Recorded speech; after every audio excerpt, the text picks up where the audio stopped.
Okay, I'm just making this video for you guys so you can't show or tell anyone. And I'm super hungover. Also, I'm going through a breakup with my gangster boyfriend, so I'll tell you about that later. God, he's the worst. But, so I have an uncle. It's my dad's brother, and he and his wife are cool, but they're, like, kind of weird and, like, Mormon-y, and all of their kids have been homeschooled. My uncle is really funny and cool, but he's super misogynistic at times, and there are, like, a few things about him that I didn't recognize until I was an adult. So, just for example, we would always go to Lake Powell together, and there's like boats and jet skis, and there's always something fucking wrong with a boat or a jet ski or whatever. It's high maintenance. And my mom would make jokes about how my uncle was always like, "God damn it, Jenny," that's his wife, like, "what did you do this time?" And it's something that's, like, totally not her fault. And I thought she was joking.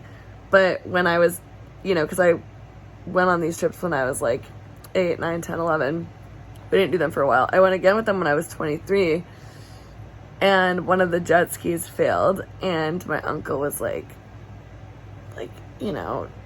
"Damn it, Jenny, like, what did you do?" And she's like, I'm sorry.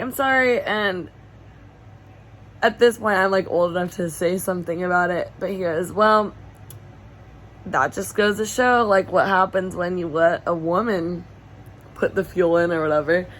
And I was just like, wow, like, what the fuck? Like, nice, like, whatever. All right, and he and I have a good relationship, so I could call him out.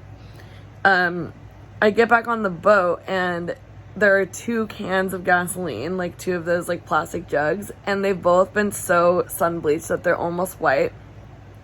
And one of them did have a D for, like, diesel fuel written in Sharpie, but they've been so, like, bleached by, like, the sun and the weather that literally they look identical.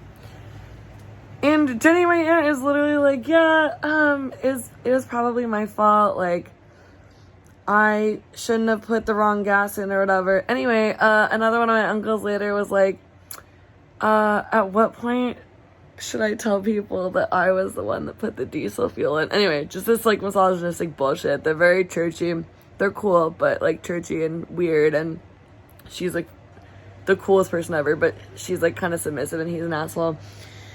Anyway, their oldest son, their family is all, like, perfect, except they have, like, 7 kids, but their 3rd daughter was, like, in high school, she's like, "Fuck you, like, I'm shaving my head, I'm having sex with my boyfriend, I'm moving to Portland, I'm not in the church, like, fuck you guys." But the rest of their kids, they're, again, and they live in, Eagle Mountain, so they're, like, in the middle of nowhere, and homeschooled. But the oldest son, Brandon, is roughly my age. He's, like, 2 years younger than me. And he got married to this, like, beautiful, very Lehigh-looking fucking blonde bitch.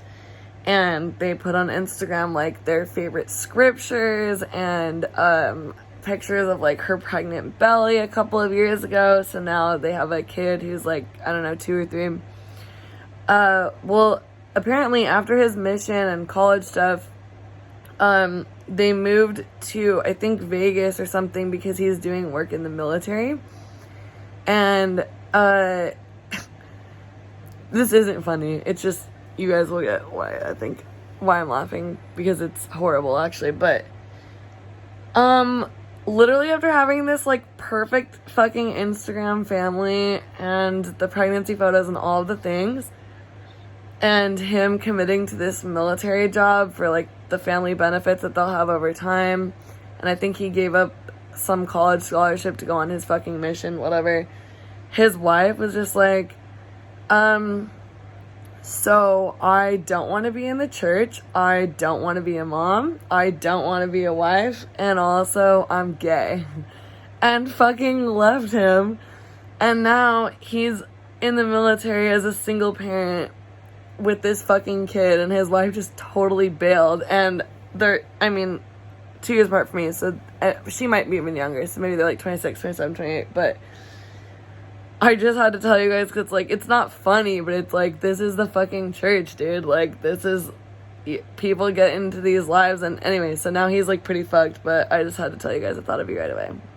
Also, I hope you're having fun in Mexico City. I fucking love Mexico, and I can't wait to go back. And when my student loans come into repayment, I plan to just run away to Mexico so we can all hang out there.